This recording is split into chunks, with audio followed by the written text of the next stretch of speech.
Hello everyone, this is Miskin Taranum, lecturer in zoology. Today I am explain about the topic is circulatory system.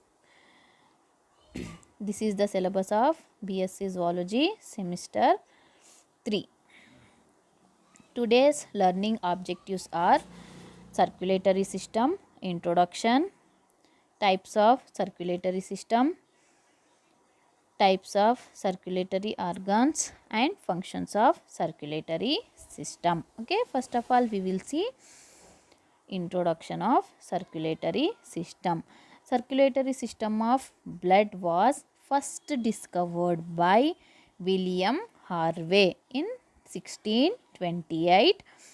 The movement of body fluids, okay, the body fluids are blood and lymph from one part of the body to the other part is called circulation. Next, types of circulation. Depending on the complexity, circulatory system are broadly divided into two types. They are open circulatory system and closed circulatory system. First of all, we will see open circulatory system. In this type of circulatory system, the blood flows partially in the blood vessels and partially in the body cavity. That blood does not stay always in the blood vessels. Hence, it is also commonly called open circulation. The blood is pumped by the heart, which passes through large blood vessels and finally release into a large open spaces or a body cavity is called a blood sinus.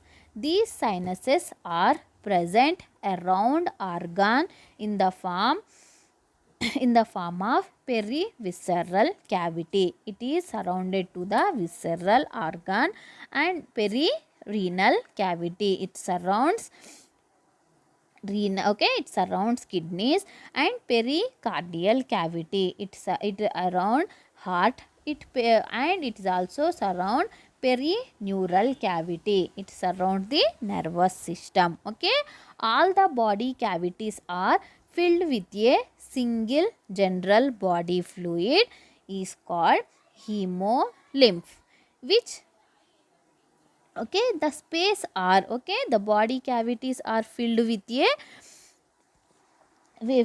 body fluid. These cavities are filled with a body fluid is called hemolymph and the body cavity is called a hemocoel.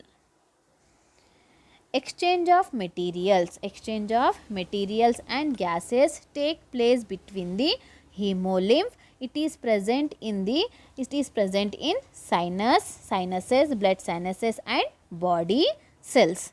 The hemolymph flow back into the heart through a pores called ostia. Blood flows slowly in an open circulatory system because there is no blood pressure is occur. Okay girls, this type of circulatory system is present in leeches, arthropoda, mollusca except cephalopod, all molluscans and ascidian. Ascidian is a eukaryotic animal. All eukaryotes, okay, ascidians, molluscans except cephalopods, arthropoda and leeches. Leeches having a circulatory system is called a open circulatory system. Okay, the main characteristic of open circulatory system are the blood flow at low velocity and low pressure due to the absence of smooth muscles in the vessel. Exchange of materials between cells and blood is facilitated by direct contact. The red blood cells are absent in arthropods. Respiratory pigment if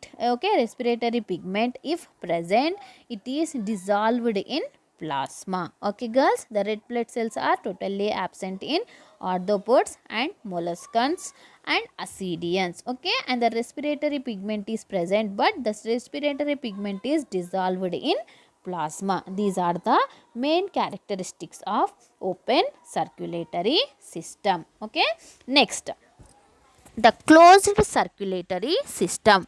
The blood remain in the, okay, in this type the blood is confined to blood vessels and the body fluids are distinguished into blood and interstitial fluid. Heart pump blood into large blood vessels called arteries, which branch into smaller vessels called arteries, which further divided into form capillaries that passes through organs. Within the organs, the capillaries reunite to form venules, which join to form veins that brings the blood back to heart. Thus, it is a closed. Thus, it is also commonly called as a closed circulatory system. In closed circulatory system, the blood is not free in body cavity, but it is contained within the blood vessels. Hence, the term is called closed circulatory system. In closed circulatory system is present in annelids, cephalopods, holothurians and vertebrae. Holothurian is a echinoderm. Okay, echinoderms are some echinoderms like holothurians and cephalopods, annelids and vertebrates having a closed circulatory system. Okay, this is a closed circulatory system. This closed circulatory system contain a capillaries, okay, arteries and veins. So the blood is flow in blood vessels with the help of arteries, capillaries and veins. So this type of circulatory system is called closed circulatory system. Next we will see circulatory organs. Heart is the central muscular pumping organ of the circulatory system. It is of the following types. Okay, heart is a pumping organ of the circulatory system. There are 6 types of hearts are there. They are pulsatile hearts, tubular heart, chambered heart, accessory heart, myogenic heart and neurogenic heart. Okay, first of all we will see pulsatile heart. Pulsatile heart is, these are the blood vessels exhibiting rhythmic contraction. Okay, this type of heart is found in annelids and amphiaxis. Annelids and amphiaxis contain a heart is called pulsatile heart. Okay, in this type of heart the blood vessels exhibit rhythmic contraction. Next, tubular heart. These are the form of tube. They are found in arthropods, belanoglasses and ascidians. Okay, the tubular hearts are enclosed in a pericardium. Next, chambered heart. These hearts are divided into chambers. Okay, they are found in vertebrates. Okay, in fishes the heart is two chambered. Okay, in chambered heart, the chambered hearts are present in vertebrates. These are in vertebrates are 5 types: fishes, amphibians, reptiles, birds and mammals. Okay, fishes having 2 chambered heart, reptiles and amphibians having 3 chambered heart, birds and mammals having 4 chambered heart. Okay, in 2 chambered heart in fishes, the 2 chambered heart contain 1 auricle and 1 ventricle. In amphibians and reptiles, it having 2 auricles and 1 ventricle. In birds and mammals, the heart having 2 auricles and 2 ventricles. Okay, this is about chambered heart. Next, my accessory heart. Accessory, these are dilated portions of blood vessels. They functions as booster pumps and they force the blood with increased pressure to certain organs. They are found in insects, cephalopods, fishes, amphibians and reptiles. Okay. Next, fifth one is myogenic heart. In the myogenic heart, the heartbeat originate in the muscle of the heart. So this type of heart is called myogenic heart. In myogenic heart, inhibited by acetylcholine, the heart of vertebrates and muscles are myogenic. Okay, myogenic heart is present in vertebrate and molluscans. In the fishes and amphibians, the heartbeat start at the sinus venusus. Among the birds and mammals, the heartbeat start at the sino-auricular node. If the sinus venous is removed from the adult amphibian, the normal rhythm stops and other region may take over the initiation. In adult, the mammalian heart, local cooling or warming is most effective in the alternating the rate when applied in the sino-auricular region. Okay, girls. Okay, next the sixth one is called neurogenic heart. In the neurogenic heart, the heartbeat originate in the ganglionic cell. So this type of heart is called neurogenic heart.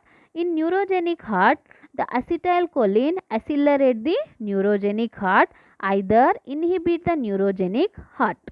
The neurogenic heart have ganglionic cells on their dorsal aspects. The neurogenic heart are found in most crustaceans, insects, lemurs and many annelids having a heart is called neurogenic heart. Okay. Next, blood vessels.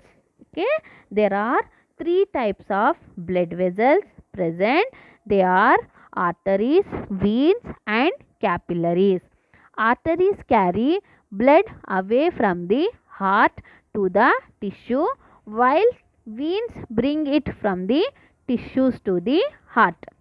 Capillaries are microscopic vessels.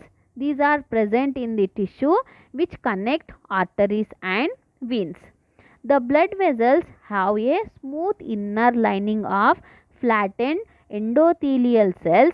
This inner lining is continuous from the arteries through the capillaries to the veins and to the internal lining of the heart. This lining is called endocardium. Okay.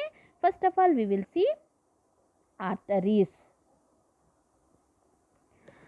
Arteries are thick walled vessels which carry blood away from the heart to the tissue.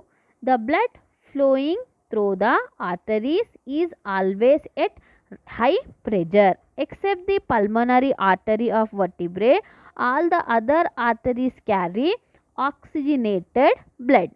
The arteries wall has three coats, namely tunica intima,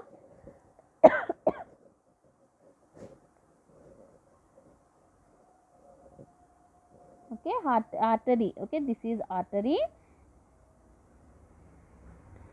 Arteries wall has three coats, namely tunica intima, tunica media and tunica evidentia. The innermost layer, tunica intima, is composed of endothelial cells. The tunica media constitute the middle layer and the composed of elastic and simple muscle fibers. The tunica adventitia is composed of a white fibrous connective tissues and elastic fibers. Next, the V. The smallest artery branches are called arterioles, and the wall of the arteries are supplied with a set of blood vessels called vasorum. Next, the capillaries. The capillaries are formed as a result of the branching of the arteries and they reunite to form a vein. These make a connective link between the arteries and venules. They were discovered by Malpighi in 1661. The capillaries are formed of a single layer of endothelial cells. Next, the third one is called veins. Veins. The veins are thin-walled vessels. The wall of the veins have all the three layers as described for arteries, but they are comparatively thinner than those of arteries. The walls are present in most of the veins, which prevent backflow from the heart. Veins are also supplied with vasorum, the nutrients and the nutrient blood vessels. Okay, this is about blood vessels. Next, functions of circulatory system. Circulatory system transport nutrients and oxygen to the cells, and it is also transport carbon dioxide and excretory products from the cells, and it is also prevent the infections of microorganisms. Okay, circulatory system prevent the infections of microorganisms and it regulate the body temperature, and it is also involved in osmoregulation. Okay, this is about functions of circulatory system. Thank you everyone.